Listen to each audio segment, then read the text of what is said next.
Independence Party, Nigel Farage. Mr Farage, presumably you are looking forward to the breakup of the euro and preferably the European Union as well. Well, I'd like to see David Cameron make some positive arguments tomorrow.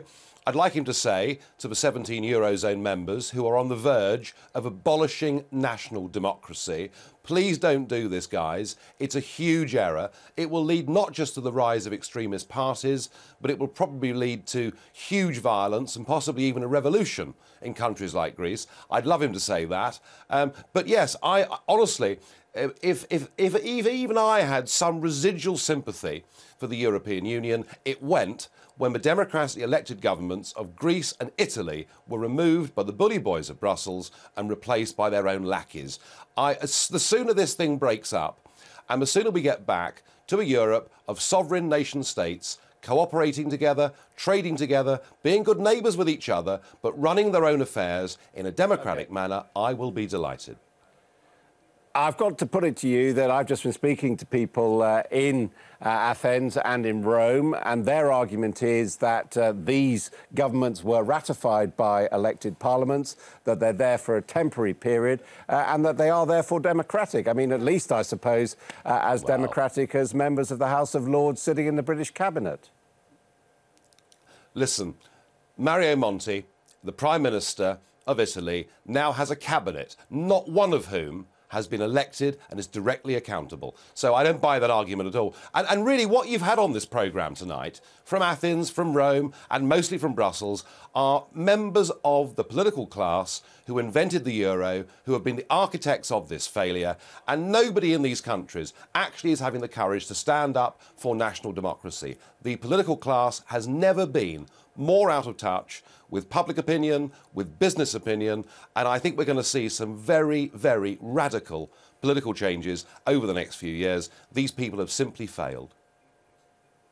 So as far as the British national interest is concerned, which your party says it represents, do you or do you not want the Eurozone to hold together?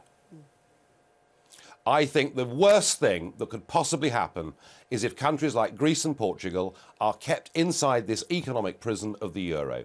The austerity measures being forced upon them without the compensation of a devaluing currency will drive them into depression, mass unemployment, huge civil disorder, and possibly even worse than that. If we were good Europeans, what we would do is we would help them get their currencies back and attempt to stop massive capital flight from those countries.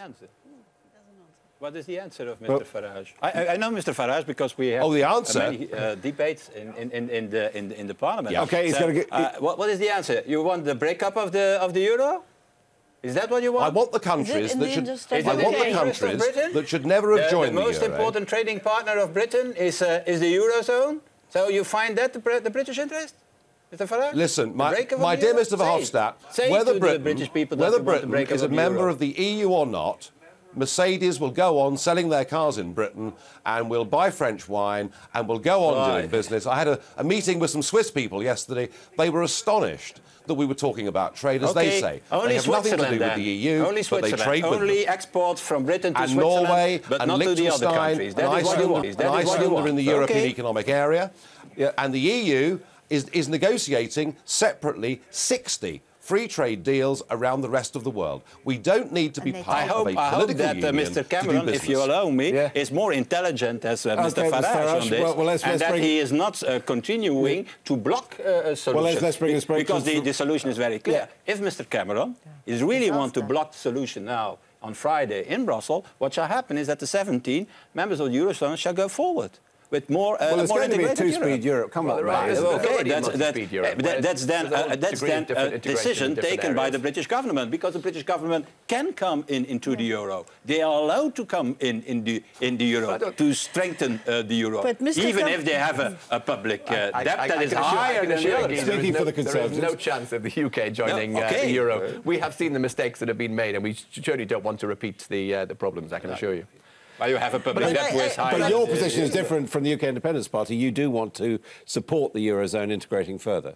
I think it's the business of the Eurozone whether they want to integrate further or not. What I want to see David Cameron doing is protecting the British national interest. The British national interest is being involved in the EU. It's taking part in the single market. Yeah, but then you cannot take in hostage the Eurozone and asking to give up any labour rules or even to give up any regulation on financial markets. That the Eurozone is unsustainable in its current form, and certainly it was the best solution for some members to leave. That's not the government's position. Is this the time now for Britain to say, in order to let you go forward, because we effectively have a veto like the other national members, we want something in return. We want to take powers back. Yes, I think we want to take powers back in terms of protection of financial services in the City of London. I I think we want to take powers back in areas where we can help our economy to grow. Cameron is doing this is not acceptable. Areas where the EU stops us from growing, like why is it not acceptable? I mean, because everybody knows that the best interest of UK is that the euro survive. Even Mr. Farage somehow, with his stupid solution, said it. He doesn't want the euro to collapse because it's the best interest also of UK. Because without the euro, you can say goodbye to the internal market of the EU. Come on, we had the single market before we had the euro. So what is going to happen if David Cameron comes here and says, "Look, I will let this go through, but I want something in exchange"? What's going to happen? But this is not democracy. That's not the way to deal with this crisis. If he tried to use this crisis of the euro to have some other changes who are not in the interest of the European Union, then I think it's a stupid game to play. Don't play with the euro.